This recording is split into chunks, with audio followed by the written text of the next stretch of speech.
Hello! My name is Umu, I'm ReacttotheK's channel creator, and I'm also a French horn player. I'm Sean, I'm ReacttotheK's channel ranger and a composer. And so we are getting into LOONA's mini album. I'm just gonna call it this because we're not sure whether to call it a hashtag or number sign or that.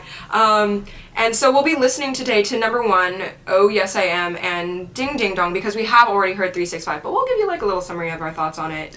Huh. What? The Korean name, it's Ding Ding Dang.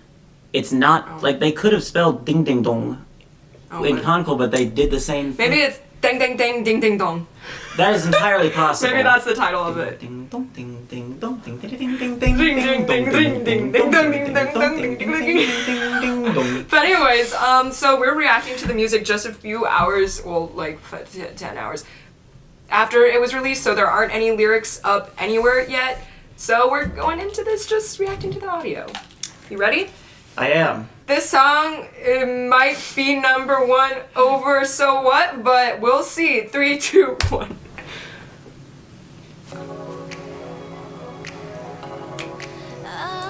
Butterfly vibes. Yeah, definitely much more of the sort of floaty vibe I associate with LOONA.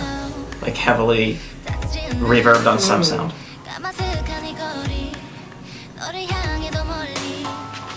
Nice. Chromatically playing that down. The pacing of this is wonderful. Like where the percussion is hitting. Yeah. Because you kind of expect it to go halftime, but it's like, oh. Yeah, now we've hit full time.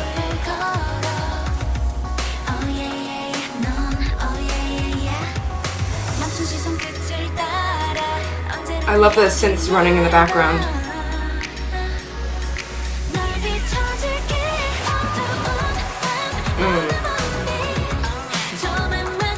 The bass part.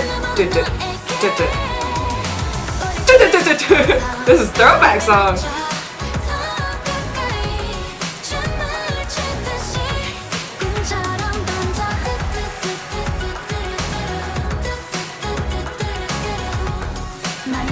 Oh, post hook.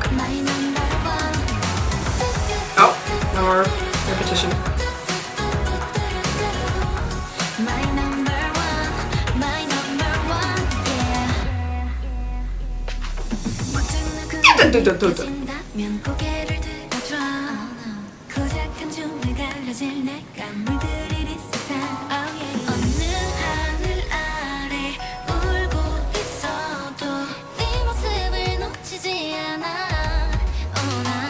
I like how a little vocal line went da da da da, and the synth also did something similar to echo it.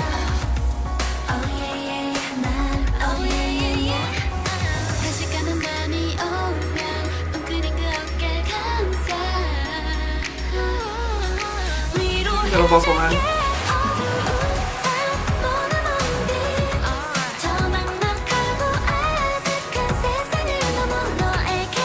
A little cymbal. Syncopated, very syncopated cymbal part.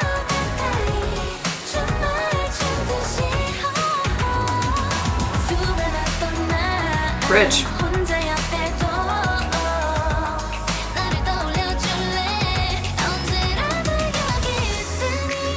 Nice. I was wanting a texture change.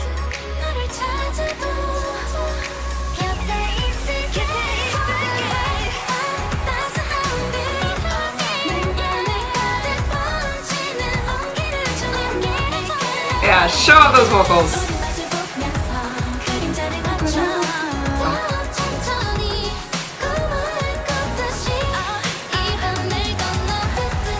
And the post hook. With a new vocal line.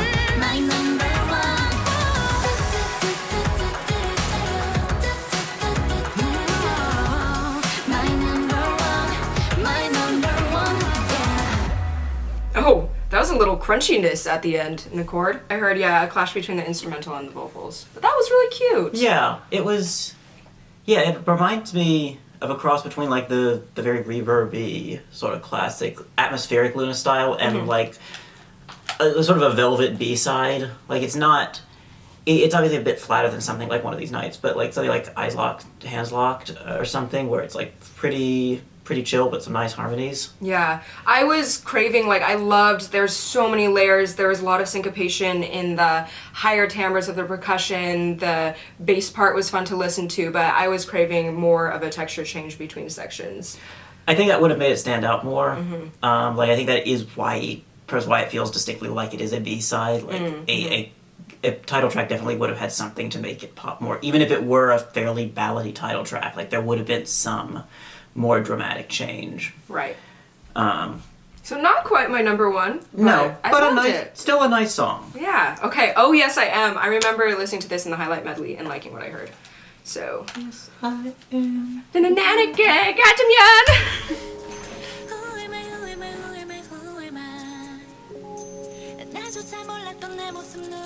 Triplets.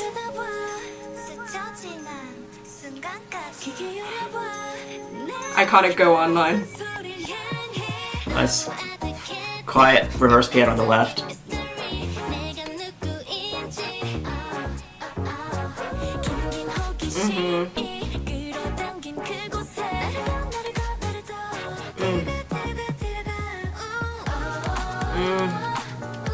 I got chills. Now this has the perfect amount of texture changes between sections.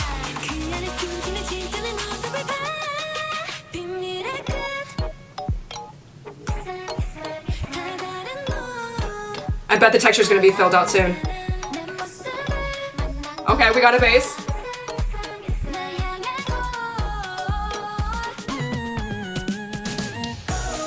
Called it. You got it. You're like, I'll talk about this after.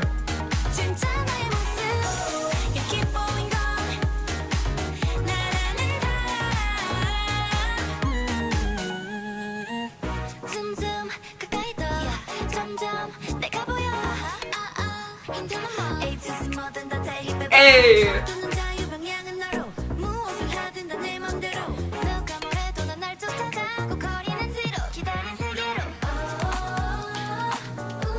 I like how much they're switching between triplets and 2 and 4 divisions.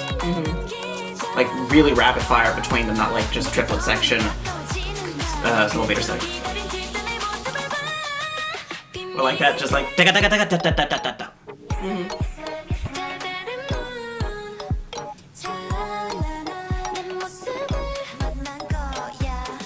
This chorus is so freaking good. Okay, bridge? Question mark? No, not yet.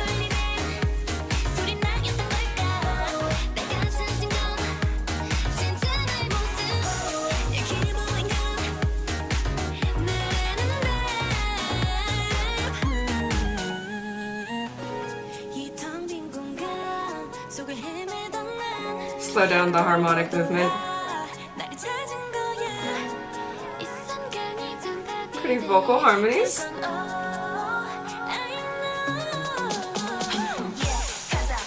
Oh, okay.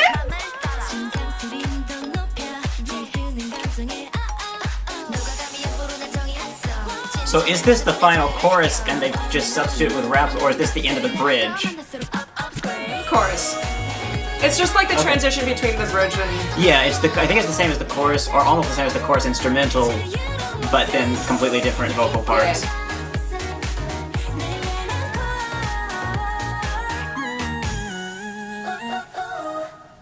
Ooh! Yo, okay, so I think that chorus is absolutely brilliant because the second it starts, it hits us with that very spastic, very minimalistic boops and bips of synth sounds, and then the next phrase adds in the bass, and then you're craving that like drop where just like a wall of sound will come at you, and then they give that to you. Yeah. It's like 3 steps, and they just keep prolonging that satisfaction, and then it happens, and you're like, oh yeah. Yes. Satisfaction? Prolonging that, the opposite of satisfaction. I don't think satisfaction is a word. I think you're meaning... Satisfactory? No. Satisfaction? Satisfaction. If you just want that word. That's the word. Okay. Or resolution. Or they're like prolonging, giving us arrival. this satisfaction. Yes. Okay. Thank you. I'm sorry. I'm not good at English. Sometimes, yeah. Even though I'm English speaking, I'm not good at English. Can anyone else relate? But anyways, yeah. What do you think? Yeah, I mean, I feel like this is also, and this came out a bit in the preview, but like very much in the Hwasa tradition, with especially that chorus. But yeah, also building on what you said about that, I like how it starts out with just like a kick, and it's like a really muted kick. Like they don't put much high transient on it, and then after a while it adds in the other bits of the percussion. And yeah, chords are nice, and the way the whole texture works together is nice. All right, moving on. Ding ding ding ding ding ding ding ding ding dong. Yeah. Ding ding ding. Ding ding ding ding ding ding ding ding dong.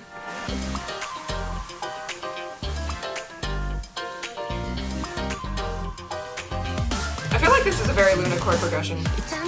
Yeah.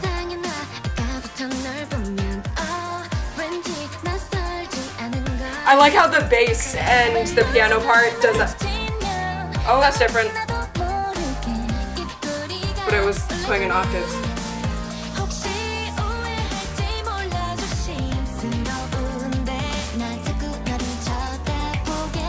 This is harmonically strange. Oh! Or secondary dominant, we'll see.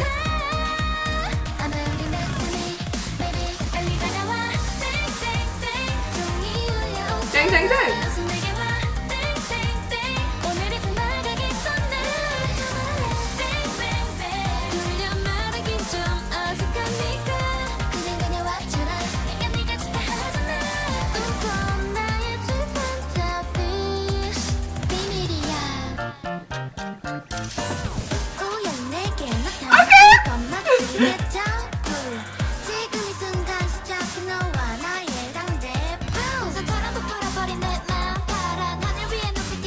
Oh, the bass! Let's go, da, da, and then run, and then hit, and then run.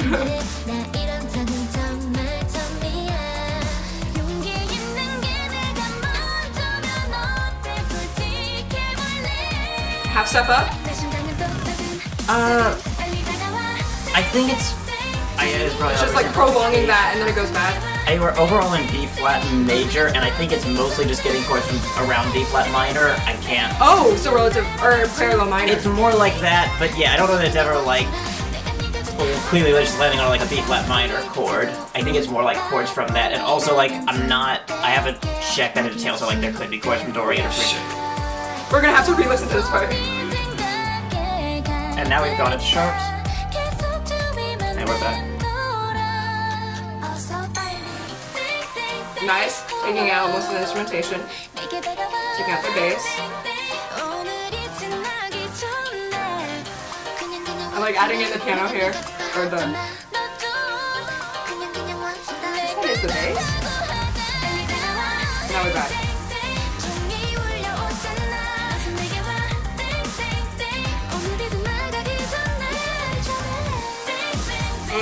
Yep, that delay hit.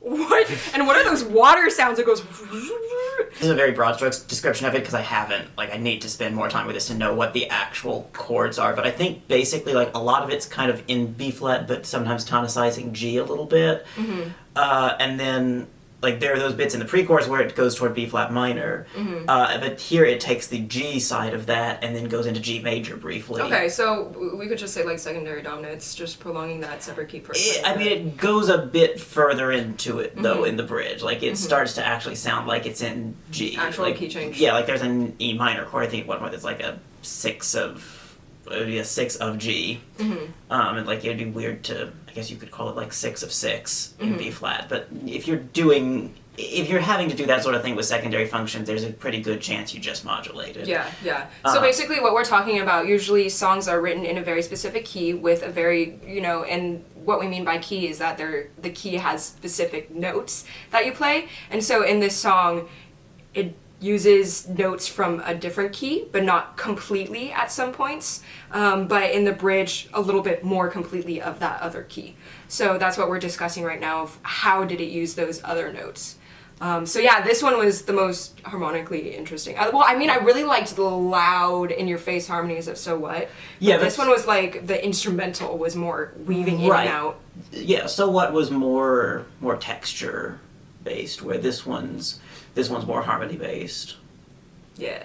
So I really enjoyed this first listen. Yeah. I think this is LOONA's most solid B-sides yet. Yeah, I would agree with, like, taken as a whole. Like, I mean, they did have like, Curiosity was great from, The Butterfly yes album. Yeah, I can't remember whether it's plus or XX. Yeah, Curiosity was great from their last one, but yeah, I think this has more consistently strong. They're just like getting better and better, which is so awesome and fun to watch. And then like summary of our opinions on 365, like the ballad, it uses, you know, usual typical ballad instrumentation, and the melody is very, very comforting and recognizable, and therefore it's very heartwarming and moving, and their vocals are absolutely beautiful. But since it does rely on tropes that we often hear in a lot of Korean ballads, we won't be like going in for another listen since we've already heard it before. But that was just like our agreed, summarized opinion on the song, that in case you guys are wondering what we thought of the song. Did you want to add anything to that? No. Summed it up real nice. All right, thanks so much for watching, everyone. Bye-bye.